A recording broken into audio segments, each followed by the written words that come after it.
అందరికీ నమస్కారం. కొన్ని సందర్భాలలో మనము ఒంటరిగా కూర్చున్నప్పుడు ఏవేవో థింకొస్తూ ఉంటాయి. కానీ అవి కొన్ని మంచి అయి ఉంటాయి, కొన్ని నెగెటివ్ అయి ఉంటాయి. మనం వద్దన్నా కూడా నెగెటివ్ థాట్స్ వస్తూనే ఉంటాయి. అలా రాకుండా ఉండాలంటే ఏం చేయాలి?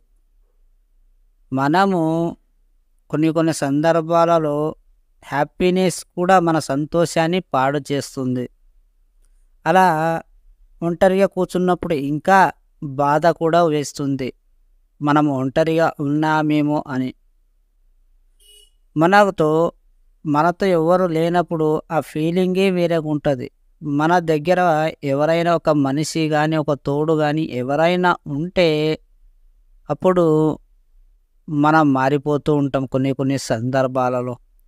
అయితే మనము క్లోజ్‌గా మూవ్ అయితే మన సీక్రెట్ అన్నీ చెప్తూ ఉంటాం మన ఫ్రెండ్స్ వాళ్ళకి.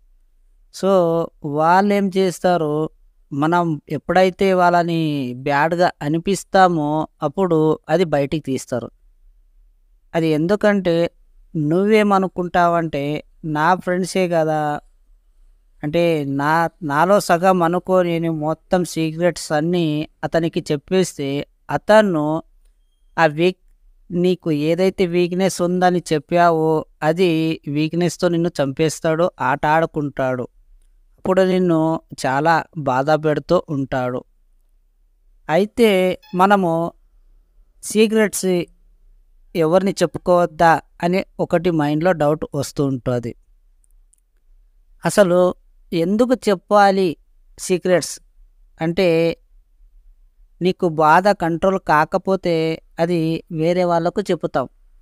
నీ ఫీలింగ్స్ వాళ్ళకు చెప్పుతారు. వాళ్ళు ఎలా ఫీల్ అవుతారు, అయ్యో అని కొంచెం జాలి చూపిస్తే అప్పుడు నువ్వు ఇంకా ఎక్కువ చెప్పిస్తావు. అంటే ఇంకా ఎక్కువ సీక్రెట్స్ చెప్తూ ఉంటావు. ఇలా ఎక్కడో మనం దెబ్బతింటాం. అయితే కొన్ని సార్లు బయటపడ్డాక, వాళ్ళ క్యారెక్టర్ బయటపడ్డాక అప్పుడు మన లోపల ఉన్న ఒక మనస్సు మాట్లాడుతూ ఉంటుంది. అప్పుడు ఎందుకురా నాయనా చెప్పాను అని మీ మనసులో మీరు అనుకుంటారు. అప్పుడు మీ మనసులో మాట అస్సలు వినరు. కొన్ని మీరు ఆలోచించండి, కరెక్ట్‌గా మీరు గెస్ చేయండి. ఒంటరిగా కూర్చున్నప్పుడు న్ నీది నువ్వే లోపల మాట్లాడుతూ ఉంటావు. అబ్జర్వేషన్ చెయ్యండి. ఎందుకంటే కొన్ని సార్లు మనం ఏంటో మనకే అర్థం కాని విషయాలు మనతో చాలా ఉన్నాయని మనకు తెలియదు, తెలుసుకోలేము కూడా చాలామంది. అలా తెలుసుకోవాలంటే నువ్వు ఒంటరిగా కామ్‌గా కూర్చో. అప్పుడు నువ్వు ఏమేం చేశావో, ఏం చెయ్యాలో, ఏమీ లేదో అని మొత్తం నీకు చెప్తూ ఉంటావు. లోపల మాట్లాడుతూనే ఉంటుంది. నీ మనసులోని మాటలు క్వెషన్ ఏసినప్పుడు నువ్వు ఎంతవరకు నిజమా, ఎంతవరకు అబద్ధమా అనేది పరిశోధన చెయ్యండి. అంటే నాలో ఉన్న మనిషి ఇంకొకడు ఉన్నాడని మనకు అర్థం కాదు. వాడు చెప్పేవన్నీ ఇది నిజమా కాదా?